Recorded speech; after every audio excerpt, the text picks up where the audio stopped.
तो क्वेश्चन करते हैं, for an isosceles prism of angle A and refractive index mu it is found that angle of minimum deviation is, है ना, angle of minimum deviation ए के बराबर है। तो ऐसे प्रिज्म में कौन कौन से ऑप्शंस करेक्ट हैं ये अपने को चेक करना है। ठीक है, तो एक डायग्राम बना लेते हैं आइसोसेलेस प्रिज्म का। पहले तो ये आइसोसेलेस प्रिज्म बना लिया, ये एंगल हो गया प्रिज्म का।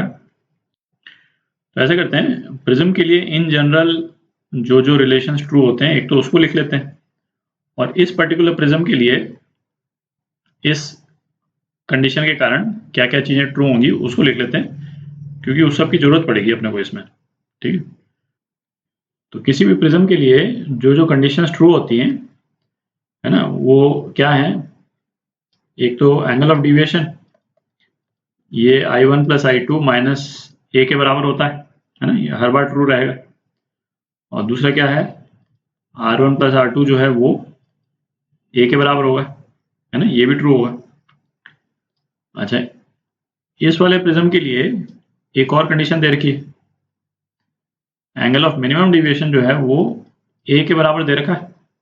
ठीक है, तो इसका कॉन्सिक्वेंस क्या हो गया, एंगल ऑफ मिनिमम डिविएशन और रिफ्रैक्टिव इंडेक्स का क्या रिलेशन रहता था, म्यू जो है वो होता था साइन ए प्लस मिनिमम डिविएशन का angle upon 2 upon sine A by 2, ये होता था।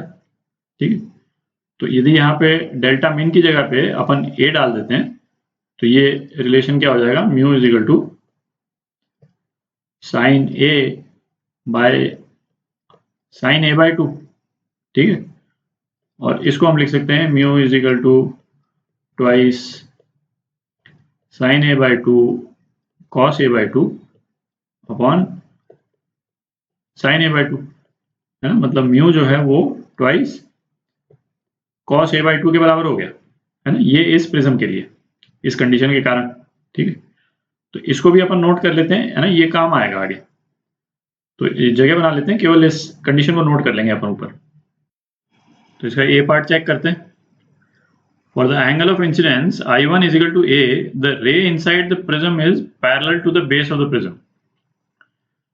तो रे जब पैरेलल होती है बेस ऑफ द प्रिज्म के, है ना, ये रिजल्ट अपन एक बार पहले भी डिस्कस कर चुके हैं जब अपन ने angle of minimum deviation discuss किया था, है ना। आप चाहें तो उस वीडियो में भी एक बार जाकर के देख लें।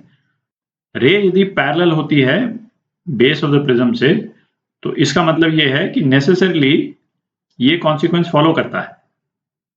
ठीक है, उसका इम्प्लीकेशन ये है। और रे इनसाइड द प्रिज्म यदि पैरेलल होगी तो उसका क्या कॉन्सिक्वेंस हुआ है ना, ज्योमेट्री से ये रिजल्ट निकलता है। जैसे ये दो नॉर्मल अपन ने बना दिए, ये दो नॉर्मल बना दिए, और सपोज ये इंसिडेंट रे, ये पैरेलल रे, और ये इमर्जेंट रे। ठीक है, अच्छा, यदि ये इनसाइड वाली रे जो है पैरेलल है बेस के, इसका क्या मतलब निकला, ये एंगल जो है वो इस एंगल के बराबर होगा। ठीक है, अच्छा, ये वाला जो एंगल है, ये येलो वाला 90 डिग्रीज है, और ये वाला एंगल भी 90 डिग्री है ना, क्योंकि ये पिंक वाली लाइन जो है तो नॉर्मल है। ठीक है, इसका क्या मतलब निकल गया, इसका कॉन्सिक्वेंस हो गया कि ये क्या था R1 और ये एंगल क्या था R2। ठीक है, इसका मतलब क्या निकला, और R1 R2 क्या है, येलो वाला एंगल माइनस ग्रीन वाला एंगल, दिख रहा है, वो कलर से बना दिया ताकि अलग से लिखने की जरूरत नहीं पड़े। ठीक, तो इसका इम्प्लीकेशन क्या हो गया, है ना, डायग्राम से निकल रहा है ना, ज्योमेट्रिकली निकल रहा है बेसिकली कि R1 जो है वो R2 के बराबर है। अच्छा, R1 R2 के बराबर है, इसका इम्प्लीकेशन क्या हो गया कि I1 जो है वो I2 के बराबर है।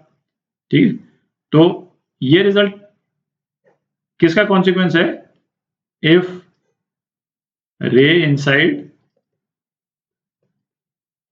Prism is parallel to base, इसी के कॉन्सिक्वेंस में ये रिजल्ट तो आ गया। अभी अपन ने बाकी नहीं यूज किया, अब अपन क्या करेंगे, ये प्रूव करेंगे कि इस वाले प्रिज्म में जहां पे ए जो है वो लैम्डा मिन के बराबर है, ये कॉन्सिक्वेंस भी फॉलो करता है। ठीक है, का जनरल रिजल्ट क्या है, जो हर प्रिज्म के लिए ट्रू है, I1 प्लस I2 माइनस ए। ठीक है, और इस वाले प्रिज्म के केस में, अच्छा ये रिजल्ट तो ज्योमेट्री से आ गया। दूसरा रिजल्ट जो अपन ने उस वीडियो में देखा था, है ना, क्या रिजल्ट देखा था कि यदि एंगल ऑफ डिविएशन जो है वो एंगल ऑफ डिविएशन मिन के बराबर है, इसका मतलब क्या है, ये कब होता है, I1 I2 के बराबर होने पे ही होता है। ठीक है, जब I1 I2 के बराबर होगा तब angle of minimum deviation minimum angle of deviation के बराबर हो जाएगा। ठीक है, ये भी अपन डिस्कस कर चुके हैं पहले उस वाले वीडियो में। तो इसका मतलब क्या निकला कि रे के पैरेलल होने का एक कॉन्सिक्वेंस ये भी है कि angle of deviation angle of minimum deviation के बराबर है। ठीक है, और I1 I2 के बराबर। ठीक है, तो क्या हो गया कि इस कंडीशन में, है ना, ये वाली कंडीशन होल्ड कर रही है, डेल्टा जो है वो डेल्टा मिन के बराबर है। ठीक है, अब अपन ये जनरल रिजल्ट यूज कर लेते हैं, डेल्टा जो है वो I1 प्लस I2 माइनस ए के बराबर। ठीक, तो इस वाले केस में क्या है, डेल्टा डेल्टा मिन के बराबर है, तो ये क्या हो गया, डेल्टा मिन क्या हो गया, I1 प्लस I2, इसको ट्वाइस I1 लिख लेते हैं, है ना, ट्वाइस I1 माइनस ए, है ना। अच्छा, और इस वाले प्रिज्म के लिए अपने को ये रिलेशन दे रखा है, डेल्टा मिन ए के बराबर। ठीक है, तो इसका क्या मतलब निकला कि ट्वाइस I1 2a के बराबर है, इसका मतलब I1 जो है वो a के बराबर है। ठीक, तो I1 और a के बीच में अपने पास में रिलेशन आ गई, है ना, यही रिलेशन। तो ये स्टेटमेंट करेक्ट है इसका मतलब। ठीक है, अच्छा बी पार्ट चेक करते हैं, एट मिनिमम डिविएशन। तो अपन ये मिनिमम डिविएशन वाला तो अपन डिस्कस कर ही चुके हैं, एक रिजल्ट निकाल चुके हैं। The incident angle I1 and the refracting angle R1 at the first refracting surface are related by R1 is equal to I1 by 2।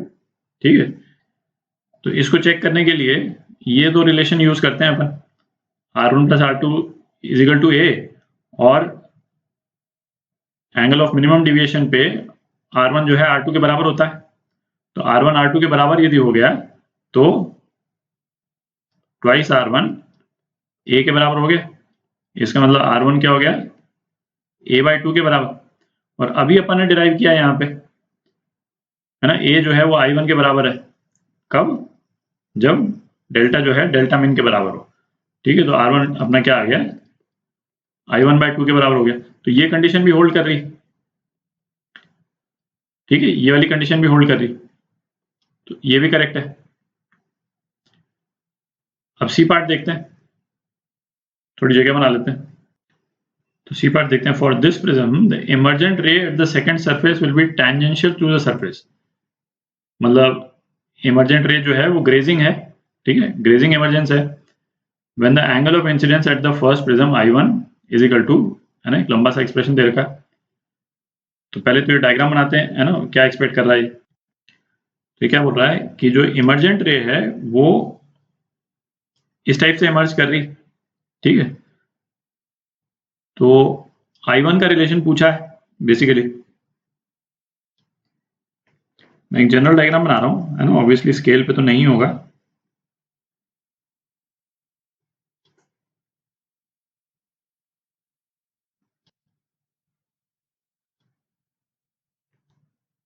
ठीक है, तो ये I1 है ना, इसका रिलेशन पूछा है।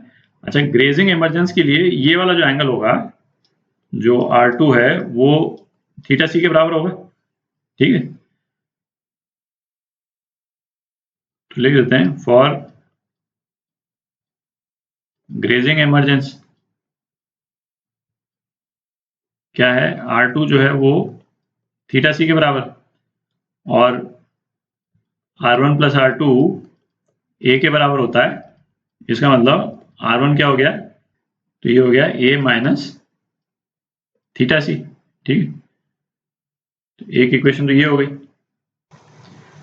अच्छा, अब थीटा सी का क्या रिलेशन आ जाएगा, म्यू साइन थीटा सी, ये 1 साइन 90 के बराबर होगा। ठीक है, इसका मतलब क्या हो गया, साइन थीटा सी 1/μ के बराबर हो गया। ठीक है, ये एक और इक्वेशन है, ये भी काम आएगी। सरफेस पे जो रिफ्लेक्शन हो रहा है ना, उसका रिलेशन क्या हो गया, sine I1 is equal to mu sine R1। ठीक, अच्छा अब इस रिजल्ट को यूज करते हैं अपन, R1 की जगह a माइनस थीटा सी डाल देते हैं, तो ये हो गया mu sine a minus theta C. ठीक है, तो इस एक्सप्रेशन को अब खोल देते हैं, है ना, तो साइन I1 है, ये बेसिकली I1 है, तो साइन इनवर्स, तो अपने को बस ये चेक करना है कि राइट हैंड साइड जो है वो इस एक्सप्रेशन के बराबर हो, है ना, बाकी तो साइन इनवर्स वाली टर्म है वो तो इस साइन I1 वाले टर्म से आ जाएगी। ठीक, तो इस एक्सप्रेशन को यदि हम खोल देते हैं तो क्या आ जाता है, sine A cos theta C minus cos A sine theta C. ठीक है, अच्छा अब म्यू से मल्टीप्लाई कर देते हैं। ठीक है, इस ब्रैकेट को भी खोल देते हैं, तो क्या आ जाएगा, mu sine A cos theta C minus, अच्छा ये साइन थीटा सी जो है, अब इसको आप यूज कर लें, साइन थीटा सी इस साइन थीटा सी, है ना, 1/μ, तो 1/μ और ये म्यू जो है कैंसिल हो जाएगा, तो क्या बच जाएगा, cos A बच जाएगा। तो इसमें भी लास्ट में जो टर्म है वो माइनस cos A है।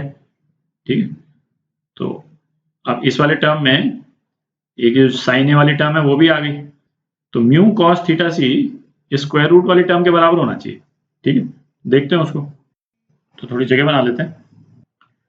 तो यहाँ पे साइन थीटा सी की वैल्यू तो है अपने पास में, अपने को cos थीटा सी चाहिए, तो cos थीटा सी क्या हो जाएगा, under root 1 minus sine square theta C, तो 1 माइनस 1/μ स्क्वायर हो जाएगा। ठीक है, तो ये एक्सप्रेशन क्या आ गया अपने पास में, sine I1 is equal to sine A, ये तो अलग हो गया। ठीक है, तो अब ये आ गया म्यू इंटू 1 माइनस 1/μ स्क्वायर, तो म्यू को अंदर ले जाते हैं। ठीक है, तो क्या आ जाएगा अपने पास में, म्यू स्क्वायर माइनस 1। ठीक है, इस म्यू को अंदर ले गए, माइनस कॉस A। ठीक है, और अब म्यू का ये जो एक्सप्रेशन जो अपन ने निकाला था इसको यूज कर लेते हैं। ठीक है, तो क्या आ जाएगा अपने पास, sine A under root 4 cos square A/2 minus 1 minus cos A।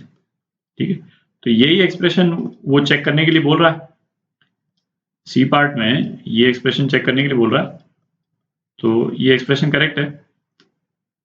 ठीक है, मतलब तो ये सी पार्ट भी करेक्ट है। अब डी पार्ट देखते हैं, थोड़ी जगह बना लेते हैं, तो अब डी पार्ट चेक करते हैं। For this prism the refractive index mu and the angle of prism are related as A is equal to, है ना, ये रिलेशन दे रखा है। अच्छा, म्यू और A/2 का रिलेशन अपने पास में पहले से है, तो cos A/2 ये क्या μ/2 के बराबर है। ठीक है, इसका मतलब A जो है वो क्या हो जाता है, ट्वाइस cos इनवर्स μ/2। ठीक है, ये रिलेशन है A और म्यू का। तो यहाँ पे ना, यहाँ पे आप देखें, यहाँ पे ट्वाइस आ रहा है और जबकि यहाँ पे 1/2 है ना, तो ये वाला रिलेशन जो है, ये स्टेटमेंट ये करेक्ट नहीं, तो डी पार्ट जो है स्टेटमेंट करेक्ट नहीं। ठीक, बाकी तीन ऑप्शंस करेक्ट हैं, ये आपके आंसर।